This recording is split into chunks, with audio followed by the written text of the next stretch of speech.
Сәлем қыздар, менің YouTube каналыма қош келдіңіздер. Бүгін сіздерге сосиски в тесте рецептімен бөліскім келеді.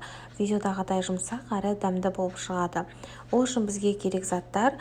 Видеода барлығын көрсеттім. Видеоның описаниясына барлық мөлшерлерін жазып өтетін боламын. Барлығын видеодағыдай араластырып, тестамызды дайындап аламыз. Менің каналыма тіркелуді, лайк басуды және коммент жазуды ұмытпаңыздар.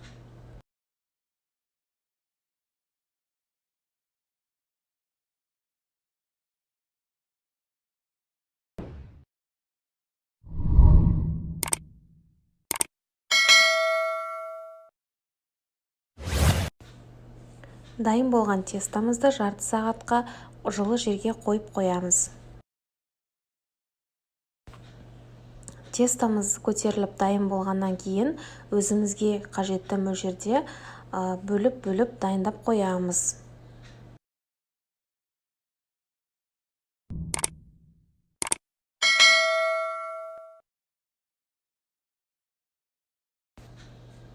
Видеода көрсетілгендей тестаны осылай сосискиға орап жасасаңыздар болады.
Осылай видеодағыдай барлығына жұмыртқаның сарысын жағып шығамыз және 180 градус қызып тұрған пеште 15-20 минуттай пісіріп аламыз.